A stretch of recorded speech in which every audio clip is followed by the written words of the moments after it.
दर्शनं देवदेवस्य दर्शनं पापनाशनं दर्शनं स्वर्गसोपानं दर्शनं मोक्षसाधनं दर्शनेन जिनेन्द्राणां साधूनां वन्दनेन च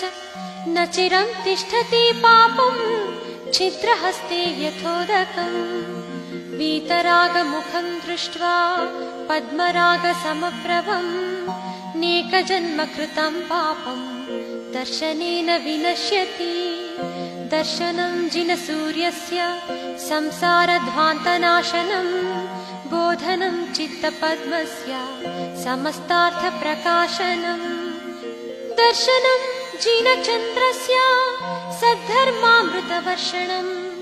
जन्मदाह विनाशाय वर्धनं सुखवारिदे जीवादितत्त्वप्रतिदर्शकाय सम्यक्त्वमुख्याष्टगुणाश्रयाय प्रशान्तरूपाय दिगम्बराय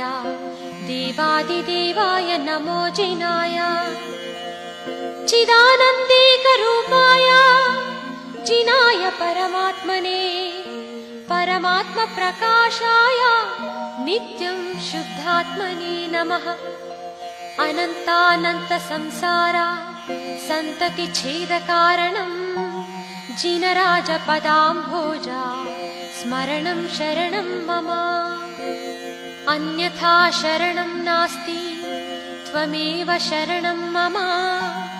तस्मात् कारुण्यभावेन रक्ष रक्ष जिनेश्वर रक्ष रक्ष ಬಸ್ 12 ಆಯ್ತು ಅಪ್ಪ ಹೊರಗೆ ಹೋಗಿದ್ದಾವ ಬಂದ ಅಂಗಳಾಗ ನೋಡ್ತಾನೋ ಏನ್ ಮಾಡಿದ್ರಿ ಇನ್ನೆಲ್ಲ ಅಂತ ಮಗನಿಗೆ ಅಟ್ರಾಗ ಪೂಜಾ ಹೊರಗೆ ಬರ್ತಾ ಏ ಬಸವ ಏ ಮಗನ ಬಾರು ಅಂತ ಕರಿತಾ ಅಟ್ರಾಗ ಅಪ್ಪ ಇಲ್ಲಿ ನೋಡಿ ನಿನ್ನ ಮಗ ಏನ್ ಮಾಡ್ಯಾನ ತಾಯಿ ಬಂದು ಏನ್ ಮಾಡಿಪ್ಪ ಇದನ್ನೆಲ್ಲ ಅಂತ ಕೇಳ್ತ ಅಮ್ಮ ನಾ ಅಂತೂ 2-3 ಸಲ ಬನ್ನಿ ನೀರು ಸಿಗುತ್ತದೆ ಹುಡುಕ್ಯಾಡಕತ್ತೀನಿ ಅಂತಂದ ಯಾರ ಬಸವ ಅವಾಗ ಅವು ಹನಿ ಹನಿ ಬಿಡ್ಕೊಂತಾರೆ ಎಲ್ಲ ಹುಚ್ಚ ಮಗನ ಯಾಕೆ ನಾನು ಹೊಟ್ಟೆ ಕೊಟ್ಟಿದ್ದು ಇಂಥ ದೊಡ್ಡ ಮಗನ ಅಂತ ಯಾಕ ಏನಾಯ್ತು ಅಲ್ಲೇ ಇಡೀ ಅಂಗು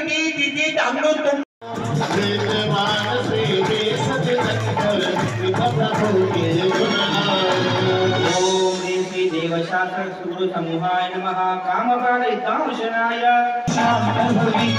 अमरस अनुपम चकनी इंद्रिय अनलिच्छा समनहुति सर्वसमुपमेत वेदने श्री देवशास्त्र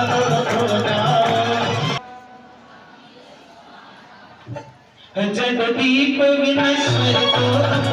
समझाता मैनी मुझियार निज गुण दर्शायक ज्ञान दीप सिद्धिका मोह देवशास्त्र समूहाय नमः अष्टकर्म धरणाय नमः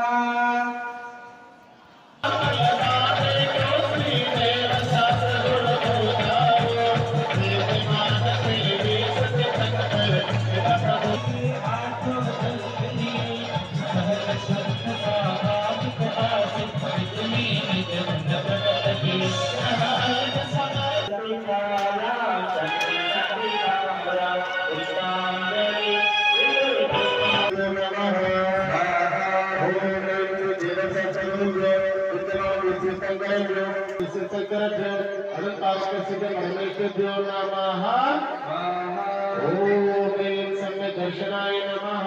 ओम सम्यक ज्ञानाय नमः ओम सम्यक चारित्राय नमः बल देवशास्त्र गुरु की जय हो जयमाला